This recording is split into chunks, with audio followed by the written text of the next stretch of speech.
My name is Jeremiah Wallace. At 72 years old, I've learned that the loudest threats are rarely the most dangerous. It's the silence that follows that you have to watch for.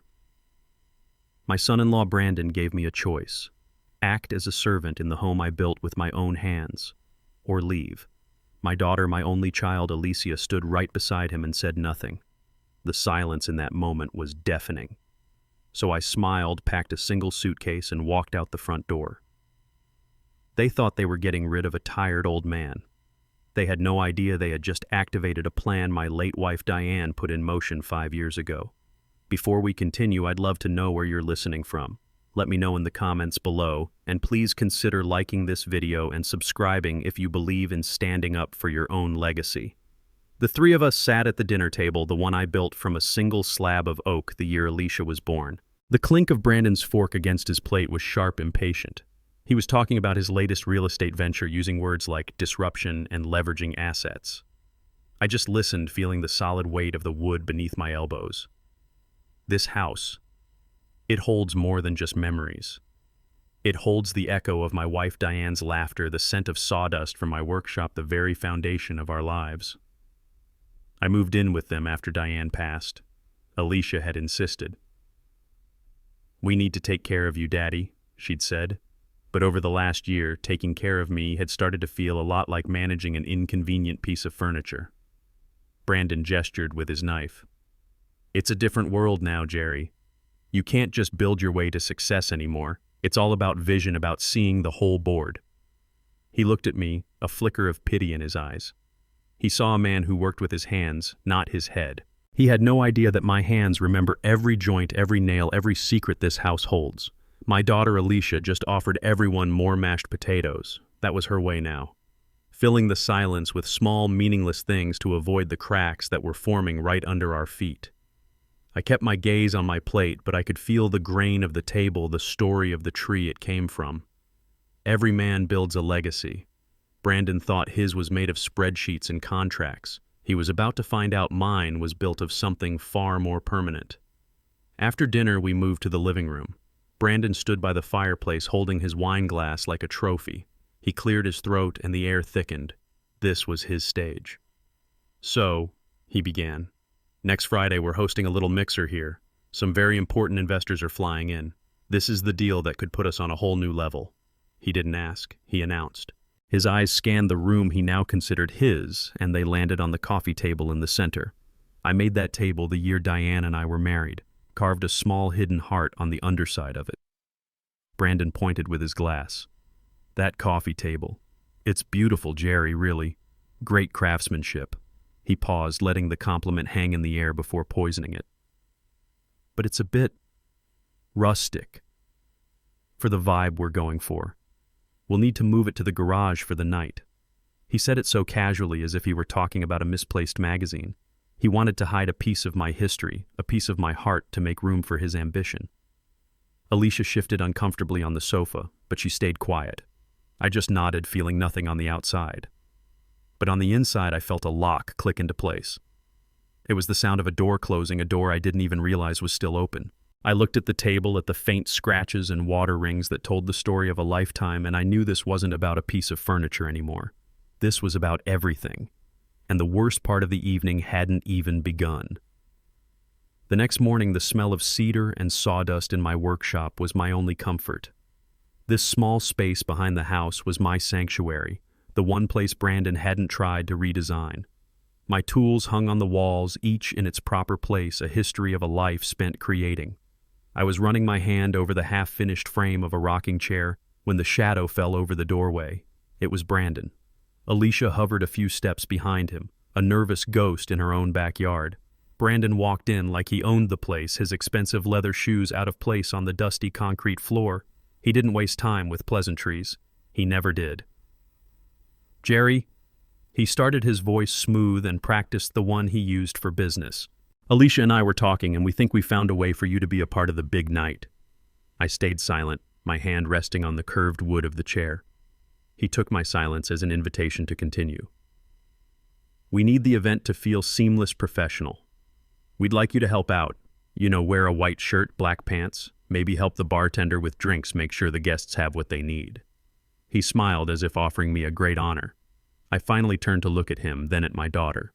Alicia was staring intently at a crack in the concrete as if it held all the answers in the world. I turned my eyes back to Brandon. My voice was low, but every tool on the wall seemed to vibrate with it. Brandon, I am a carpenter. I am a father. I am the man who built the roof over your head. I am not a servant. Not in this house, not in any house. The smile on Brandon's face didn't vanish. It tightened. It became something sharp. All right, he said, dropping the friendly act.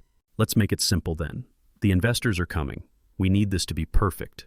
You are either a part of the team or you are in the way. Help us or make yourself scarce until it's over. That's the choice. My heart, a tired old muscle, beat a slow, heavy rhythm in my chest. I looked past Brandon to my daughter. I searched her face for a flicker of defiance, a shadow of the girl I raised who stood up for the stray dogs and the picked-on kids at school. I searched for my wife's strength in her eyes. But there was nothing. She wouldn't meet my gaze. She just stood there, twisting her hands together, a silent partner to my humiliation. And that silence was the final turn of the screw. It was the quietest, most painful sound I had ever heard. I took a slow breath, letting the scent of wood fill my lungs one last time. I looked at Brandon's expectant face and then at my daughter's guilty shoes. A strange calm settled over me. The decision wasn't a decision at all.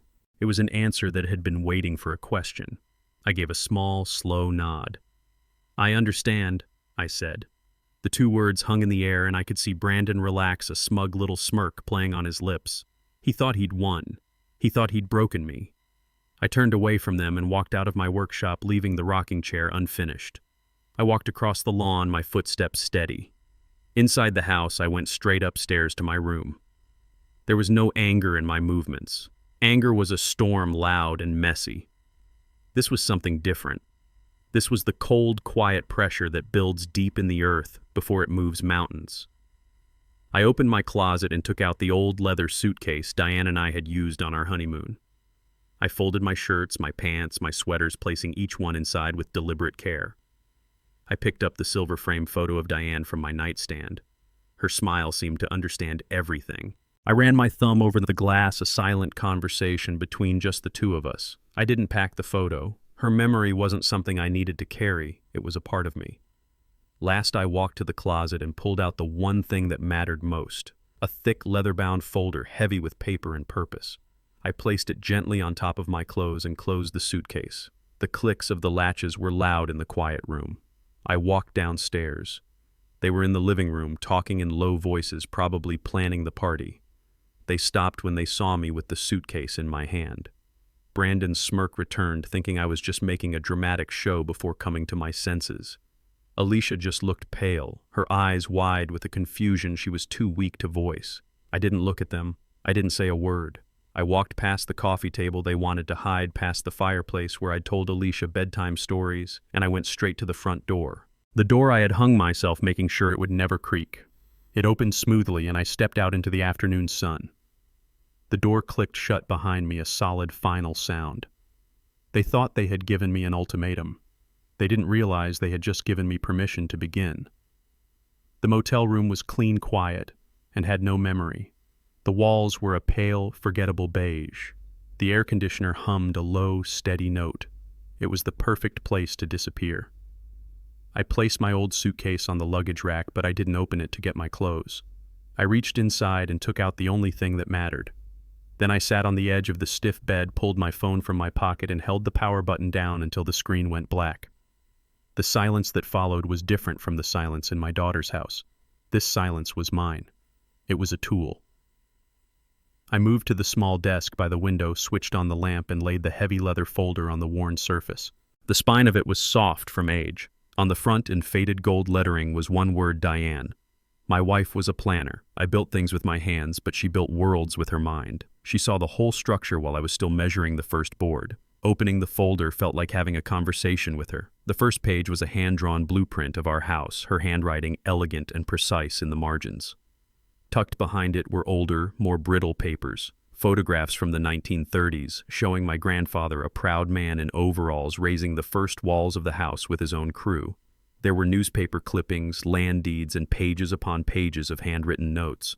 I could almost hear her voice as I read the words she'd written 5 years ago, not long after her diagnosis. "A man who doesn't respect where something comes from," she had written, "will never understand its true value. He will only see what he can take, not what he should preserve." She had seen the weakness in Brandon back then, the soft rod of greed beneath his polished surface. This folder wasn't a weapon born of anger. It was a shield forged from foresight and love. It was her final act of protecting our family and our legacy. I spent an hour under that lonely lamp, rereading the plan she had laid out, the foundation she had secretly prepared. She had given me all the materials, all the instructions. It wasn't my job to be angry or hurt anymore. My job was to be the craftsman she always knew I was, to take her blueprint and build step by careful step. The room was anonymous, but I wasn't lost. For the first time in a long time, I knew exactly where I was going. Back in the house, I built the house that knew my touch better than anyone's. Things began to come undone. It started small. A house, like a body, has its own rhythms, its own aches and pains that you only learn by living with it. The first sign was the sprinkler system on the lawn. I had it timed just right, a 10-minute cycle at dawn before the sun got too hot. The day after I left, it came on at 3 in the afternoon, soaking the mailman and flooding the flower beds Alicia's mother had planted. Brandon, I imagined, stood at the window cursing the technology he didn't understand. He probably spent an hour on his phone looking for a manual, getting angrier with every failed search, not knowing the control box had a loose wire that I used to jiggle just so every Sunday morning. Then came the dripping. The faucet in the upstairs bathroom had a slow, rhythmic drip that could drive a man insane if he wasn't used to it. I knew how to turn the handle to a very specific angle to make it stop. Brandon, I'm sure, tried to wrench it shut, which only made it worse, a tiny constant reminder that the master of the house was no longer the man living in it.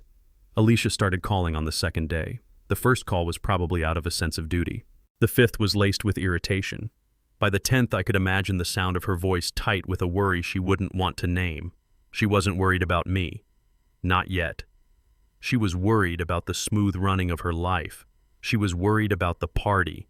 The missed calls piled up on my dark screen, a silent testament to their growing chaos. 20 calls, 35. The number became a score, 48. A week before the party, a fuse blew in the kitchen.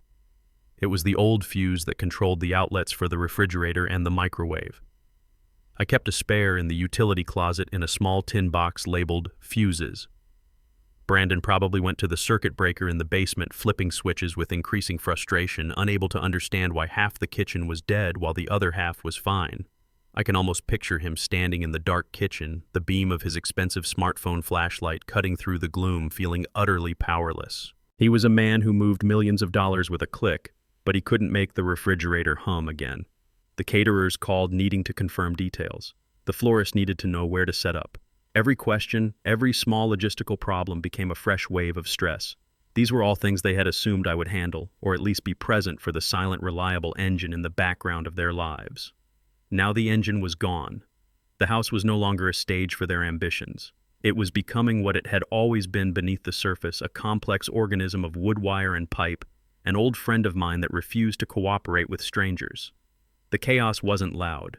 It was a quiet, creeping decay. It was the sound of a dripping faucet in a silent house. It was the sight of a beautiful lawn slowly turning yellow in patches. It was the feeling of a cold refrigerator. And on my silent phone, it was the number climbing steadily, relentlessly. 55 missed calls. Their carefully constructed world was beginning to fray at the seams, and they had no idea how to stitch it back together. On the 8th day of my self-imposed exile, I walked into the law offices of Washington and Associates. The contrast was stark. I was a man of sawdust and wood grain stepping into a world of glass, steel, and quiet, expensive carpeting. The air was cool and smelled faintly of paper and success. A young woman at a sleek white desk directed me to a corner office with a view that stretched over the entire city. Maya Washington was not what I expected. She was young, maybe early 30s, with a sharp, intelligent face and eyes that didn't miss a thing. She wore a dark blue dress that was all business, but there was a warmth in her handshake that was genuine. Her office was modern and minimalist, but on her wall there was a large framed black and white photograph of a group of civil rights marchers, their faces determined and hopeful. I knew then that Diane had been right about her. I sat in the leather chair across from her desk. She began with the usual questions, her voice calm and professional. She was sizing me up, trying to fit my story into a neat legal box: family dispute, elder abuse, property contest. I let her ask her questions, answering them simply and directly. Yes, my daughter's name is Alicia. Yes, my son-in-law is Brandon Miller. Yes, I left the house of my own free will. I could see a flicker of doubt in her eyes, a professional skepticism. She probably heard stories like this every day, tangled emotional messes with no clear legal path forward. I didn't blame her. After I had given her the basic facts, I leaned forward and placed the heavy leather folder on her polished desk. The sound it made was soft, but it landed with the weight of 50 years. My wife Diane passed away 5 years ago, I said. She was a planner. She asked me to give this to you if the time ever came. Maya looked at the folder, then back at me. Her expression shifted slightly. This was no longer a standard consultation. She opened it. For a long moment, she just stared at the first page, the hand-drawn blueprint of the house. She ran her fingers lightly over my wife's handwriting. "Your wife drew this?" she asked, her voice softer now. "She did," I said. "She had an eye for things, for how things fit together." Maya turned the page, and then the next, and the next. The room was silent except for the soft rustle of paper. I watched her face as she worked her way through Diane's legacy. I saw her professional focus sharpen as she read through the land deeds, some dating back to the 1920s.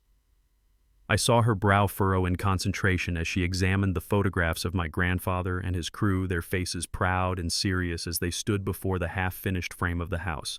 Then she got to the newspaper clippings. They were old and yellowed from local black newspapers of the era, articles praising the craftsmanship of Wallace & Sons construction, celebrating my grandfather as a pillar of the community, a man who built things to last. I watched as her eyes moved faster, connecting the dots, seeing the story that Diane had so carefully laid out for her. This wasn't just a house. It was a landmark. It was a piece of history, a testament to a black family that had built and owned and thrived in a place long before men like Brandon saw it as just another asset to be flipped. Finally, she reached Diane's handwritten notes, the legal research she had done in the final months of her life. She had outlined the entire process for applying for historical preservation status. She had highlighted city ordinances, cited legal precedents, and even drafted the initial letters. It was a complete battle plan. Maya looked up from the folder, her eyes shining with a new light. The skepticism was gone, replaced by a fierce, focused energy. "Mr. Wallace," she said, and her voice was different now. It was the voice of an ally. Your wife was a brilliant woman." I just nodded, a lump forming in my throat. I managed to say, "she was a builder." Maya leaned forward, her hands flat on top of the open folder as if protecting it.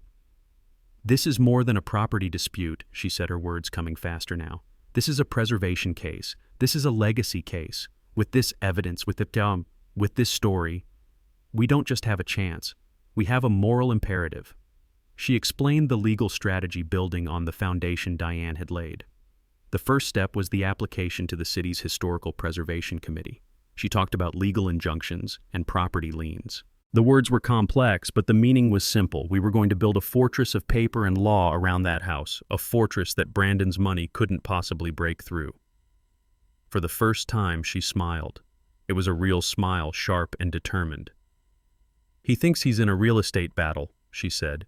"He has no idea he's wandering into a history lesson. And Mr. Wallace," she looked me straight in the eye, "I am an excellent teacher." When I walked out of her office an hour later, the city looked different. It didn't look like Brandon's city of deals and demolitions. It looked like my city. A city of stories, a city with history, a city with foundations strong enough to withstand any storm. The silence on my phone didn't feel like an absence anymore. It felt like the quiet before the work begins. I had my tools, I had my blueprint, and now I had my partner. It was time to start building. 3 days later, Maya and I found ourselves in a place that felt like the city's memory bank. Dr. Alistair Finch's office was not an office at all. It was a den of history. Books were stacked to the ceiling, old maps were spread out under glass on a massive wooden table, and the air smelled of old paper and leather. Dr. Finch himself was a short, energetic man in his late 60s with a tweed jacket and a bow tie that was slightly askew. His eyes, magnified by thick glasses, lit up with a child's curiosity when Maya began to lay out the contents of Diane's folder. He didn't interrupt. He just listened, his head cocked to one side, occasionally nodding as Maya explained the legal framework of our petition. When she was finished, he looked at me.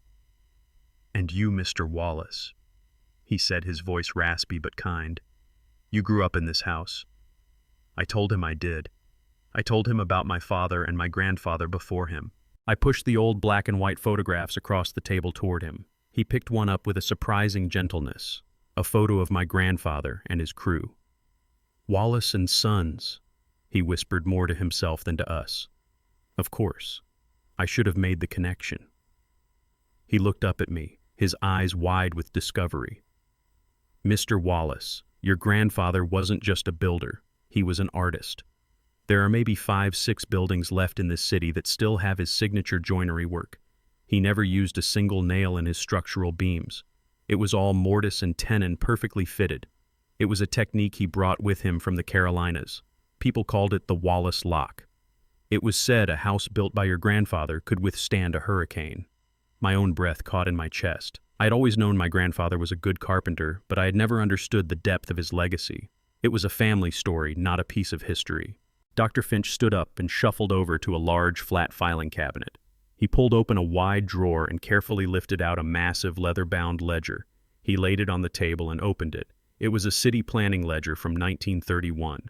He ran his finger down a list of permits until he stopped. "There," he said, tapping the page. "Permit number 482, Wallace and Sons Construction, Lot 17 Elm Street. See here?" He pointed to a note in the margin written in elegant cursive. "Notable for its cantilevered porch design and extensive use of heart pine, a rarity for residential construction of the period." He looked up at us, his face beaming. "This isn't just a house, Ms. Washington. It's a prototype. It's one of the first examples of a black-owned construction company blending traditional Southern building techniques with the modern aesthetics of the time. It is, quite frankly, invaluable." He then proceeded to give us more than we could have ever hoped for. He had anecdotes passed down from other historians, stories of my grandfather's reputation for integrity, how he would guarantee his work for 50 years. He provided copies of academic papers that mentioned his company's work. He gave us a context, a narrative that transformed our legal petition into an undeniable claim on the city's soul.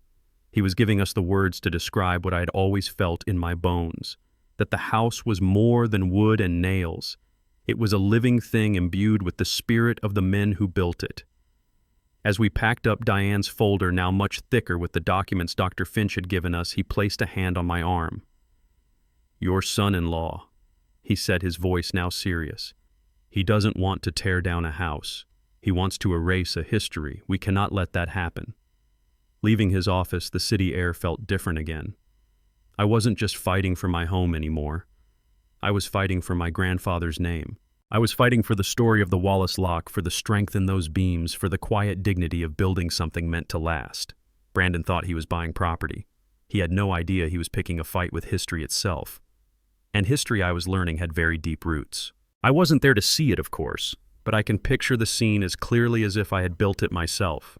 The letter from Maya Washington's office would have arrived on a Tuesday, a crisp, cream-colored envelope tucked between a glossy furniture catalog and the water bill. It would have felt important, official, a piece of a world that Brandon desperately wanted to conquer. He probably saw the embossed logo of the law firm and felt a flicker of annoyance, assuming it was a complaint from a contractor or some other minor nuisance. I can see him slitting it open with a silver letter opener, his movements sharp and impatient. Alicia would have been in the kitchen, probably on the phone, trying to find a plumber who could fix the mysterious gurgling sound in the pipes that had started a few days earlier. Brandon would have scanned the first few lines, his expression of annoyance slowly melting into a look of smug satisfaction. I can almost hear the sound of his short, sharp laugh. The kind of laugh that doesn't come from joy, but from a deep, unshakable sense of superiority. He would have tossed the letter onto the granite countertop. "Well, what do you know?" he would have said, his voice dripping with condescension. "The prodigal father wants to talk." Alicia would have ended her call, her face a mixture of hope and fear. "What is it?" He would have leaned back against the counter, crossing his arms, the picture of a man in complete control. "It's a summons to his new lawyer's office. It looks like the old man has finally run out of motel money. He wants to negotiate. He said the word negotiate as if it were a dirty thing something lesser people did. For him, there were only winners and losers, conquests and surrenders. He picked up the letter again, folding it neatly and tucking it into his jacket pocket. He was a man accepting an invitation to his own victory celebration. He had no idea he wasn't preparing for a negotiation. He was preparing to walk into a history lesson he was destined to fail. The conference room in Maya Washington's office felt like a different world. The long, dark wood table was polished to a mirror shine, reflecting the cool, modern lights from the ceiling. Outside the floor-to-ceiling window, the city bustled on, but in this room the air was still and heavy with purpose. I sat on one side of the table with Maya to my right and Dr. Alistair Finch to my left. We didn't speak. We were a silent, united front. I felt a deep calm, the kind a carpenter feels when he knows his measurements are true and his tools are sharp. The work was about to begin. When the door opened, Brandon strode in first, a confident, predatory smile already on his face. He had dressed for a victory, wearing an expensive suit and a brightly colored tie. Alicia trailed behind him, looking small and nervous. She clutched her purse like a shield. Brandon's smile faltered the moment he saw us. He was expecting to see me, a lonely old man he could easily intimidate. He was not expecting my sharp, impeccably dressed lawyer, and he certainly was not expecting the distinguished-looking man with a tweed jacket and a serious expression. The confident energy he had walked in with seemed to evaporate into the cool, conditioned air. He and Alicia took the seats opposite us, the vast, polished table stretching between us like a chasm. Maya let the silence sit for a moment before she began. Her voice was calm, professional, and as sharp as a freshly honed chisel. "Thank you for coming, Mr. and Mrs. Miller," she said. "I am Maya Washington, counsel for Jeremiah Wallace, and this," she gestured to the man beside me, "is Dr. Alistair Finch from the City Heritage Committee." I watched Brandon's eyes dart from Maya to Dr. Finch and then back again. The gears in his head were grinding, trying to process a piece that didn't fit into his simple puzzle of greed and power. A Heritage Committee. What did that have to do with anything? "The purpose of this meeting," Maya continued, her hands folded neatly on the table, "is to inform you of a recent and significant development regarding the property located at 17 Elm Street." Brandon leaned forward, his arrogance returning. If my father-in-law has a financial request, he could have just called. Maya ignored him completely. Her gaze remained fixed on him, unwavering. As of 9 a.m. this morning, the City Heritage Committee has voted unanimously to grant the property provisional historical landmark status. The words dropped into the silent room like stones into a still pond. Alicia gasped a small, quiet sound. Brandon just stared. For a full 10 seconds, he said nothing. Then he let out a short, sharp laugh. It was a brittle sound. "You're kidding me," he said, looking around the table as if expecting everyone else to join in the joke. "A historical landmark, it's just an old house on a valuable piece of land." Dr. Finch cleared his throat. "It is, in fact, one of the most well-preserved examples of pre-war residential construction by a black-owned firm in this city's history," he said, his voice quiet but firm. "It is anything but just an old house." Brandon's face flushed a deep red. His mask of control was cracking. He turned his glare on me. "This is your doing, isn't it? Some pathetic little trick because you were mad about a party. This is unbelievable." He turned back to Maya, his voice rising. "This is meaningless. A provisional status. My lawyers will tear this apart in 5 minutes. This changes nothing. We will still sell the house." Alicia, who had been silent the whole time, finally spoke. Her voice was a whisper. "Daddy." She was looking at me, really looking at me, perhaps for the first time in years. In my eyes, she wasn't seeing a tired old man anymore. She was seeing a strategist, a man who had a plan she couldn't comprehend. I held her gaze but remained silent. My silence was my answer. This was my house, my legacy, and I was not the one on the defensive anymore. Brandon was still talking, still blustering about his legal team and his rights as the... He paused, realizing his mistake. He had no rights here. It wasn't his name on the deed. He was a guest who had overstayed his welcome, and the real owners of the house, both living and dead, were finally asking him to leave. Brandon's laugh was gone, replaced by a red-faced fury. "This changes nothing," he He spat across the polished table, pointing a finger first at Maya, then at me. My lawyers will have this ridiculous landmark status thrown out in a week. You can't just decide a house is suddenly a museum. It's my house. His voice cracked on the last word, a slip of possession that hung in the air like a lie. Alicia flinched beside him. Maya didn't even blink. She let his anger echo in the silent room until it died out, leaving only the sound of his heavy breathing. She weighted her calm, a weapon more powerful than his rage. When she finally spoke, her voice was quiet, cutting. "Your house, Mr. Miller? That's an interesting assumption." She slowly, deliberately slid a bound document across the gleaming wood. It stopped directly in front of him. "The landmark status is only the first lock on the door," she said. "This is the second." Brandon stared at the document as if it were a snake. The cover page read, "The Last Will and Testament of Diane Wallace." He looked at me, his eyes wide with a new kind of panic.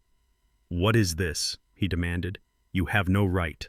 "Oh, I have every right," Maya replied smoothly. "As the legal counsel for the executor of the will, please turn to page 4, section 3, paragraph B." Brandon's hands trembled slightly as he opened the document. Alicia leaned in her eyes, scanning the page alongside his. I knew the words by heart. I had read them 100 times in my quiet motel room. Maya recited them from memory, her voice a calm, steady drumbeat of destiny. "In the event of my husband Jeremiah Wallace's death, or in the event that he is no longer able or willing to reside at the property of 17 Elm Street, sole ownership of said property shall not pass to my daughter Alicia Miller. Instead, it is to be transferred in its entirety to a community trust established for the preservation of local architectural history." Brandon's head snapped up. He looked at Alicia, his face a mask of betrayal. "You knew about this," he hissed. She shook her head, tears welling in her eyes. "No, I never..." She looked at me, her expression lost and bewildered. Of course she didn't know. Diane and I had kept this between us, a final safeguard for a future my wife had seen more clearly than any of us. Before Brandon could even form another protest, Maya slid a second, newer document next to the will. "And this," she said, "is the charter for the Wallace Heritage Trust, legally incorporated last week with Mr. Wallace as its chairman, and a board composed of community leaders and historians, including Dr. Finch here." Brandon was no longer angry. He looked stunned, as if he couldn't process the information. He was a shark who had suddenly found himself in a desert. The rules he understood no longer applied. Maya delivered the final blow. "The Trust's primary legally binding mandate is to convert the property at 17 Elm Street into a museum and a tuition-free workshop dedicated to teaching traditional building crafts to a new generation of artisans." That was it. That was the sound of his world ending. It wasn't just that he couldn't sell the house. It wasn't just that he couldn't demolish it. The house was being turned into the permanent living monument of everything he had tried to erase. It was a fortress of legacy planted right in the center of his empire of glass and greed. For the first time I spoke. My voice was quiet, but it filled the room. "You saw a house, Brandon," I said, looking him directly in the eye. "You saw square footage. You saw an asset. You saw something old that you could tear down to build something new and profitable." I paused, then looked at my daughter. But Diane, she saw a foundation. My grandfather laid that foundation with his bare hands. We built a family on it. We built a life in it. Every floorboard, every beam holds a story. It was never just wood and nails. It was a promise to our community that we had a place here, a promise to our family that we would always have a home. My gaze fell on Alicia, whose tears were now flowing freely. "When you stood by in my workshop and said nothing, you let him try to tear down that promise. This isn't about getting revenge, Alicia. This is about keeping a promise that is bigger than you and bigger than me." Brandon wasn't listening. He had sunk back into his chair, the color completely drained from his face. His eyes were unfocused. I knew what he was seeing. He wasn't seeing us anymore. He was seeing the phone calls he would have to make to his investors. He was seeing the collapse of his entire development plan, a plan that hinged on acquiring that central property. The Wallace house was the keystone, and we had just pulled it out. His arch of ambition had crumbled into dust. Maya gathered her papers, her movements crisp and final. "The trust will be in contact regarding a timeline for you to vacate the premises," she said. "I believe this meeting is over. 6 months later, the air in the house has changed. It no longer holds its breath. Instead, it breathes with a new life filled with the scent of fresh-cut pine and the sound of creation. The tense silence has been replaced by the scrape of a handplane against wood, the rhythmic tap of a mallet, and the low, focused murmur of young people learning a craft. Next to the front door I built so long ago, a simple brass plaque now reads, "The Wallace Heritage Center." I was in the workshop showing a young woman how to read the grain in a piece of maple, how to find the story within the wood when I saw her. Alicia was standing at the edge of the lawn alone. She watched for a while, a quiet observer of this new world that had grown in the space where her old one had collapsed. She walked over, and the students, with a quiet respect, gave us space. She didn't have any grand speeches or tearful apologies. Words would have felt hollow anyway. Instead, she held out a small, long, velvet-lined box. I opened it. Inside, nestled against the dark blue velvet, was a single beautiful chisel. The steel was polished to a mirror finish, and the handle was made of rosewood, smooth and perfectly weighted. It was not a tool for a beginner. It was a tool for a master. It was the finest tool I had ever held in my hand. It was an apology and a peace offering spoken in the only language that could truly reach me now. The language of respect for the craft. The language of my life's work. I took the chisel from the box, feeling its perfect balance in my palm. I looked from the tool, a symbol of a future, to my daughter's face, a link to my past. I gave a single slow nod. It was enough. It was a start. She gave a small, watery smile in return, and after a moment turned and walked away. The healing would be a slow process built piece by piece, but for the first time the foundation felt solid again. As I watched her go, the new chisel, heavy and right in my hand, I understood. Brandon saw a house to be torn down. For a while, Alicia saw a burden to be managed. And for a moment even I had seen it as only a memory to be defended. But it was always meant to be something more. It's a beginning. It's a promise not just kept, but shared. I've learned that a home isn't just the walls you build to keep the world out. It's the doors you keep open to let the future in. It's the legacy you don't just protect, but pass into younger, eager hands. My wife Diane laid the blueprint. And now on the foundation my grandfather built, we are creating the future, one piece of carefully measured wood at a time. I turned back to my students, ready to continue the lesson. This story teaches us that dignity is not something others can take from you. It can only be surrendered. When faced with profound disrespect, the most powerful response is rarely a loud argument, but quiet, intelligent action. It's a reminder that our true worth is measured not by our financial value to others, but by the integrity with which we honor our own story and the legacy of those who came before us. Sometimes the most carefully laid plans, rooted in love and foresight, create the loudest statements, proving that history and self-respect are foundations that can never be demolished. If you believe in the power of honoring your legacy, please share your thoughts in the comments below and subscribe for more stories.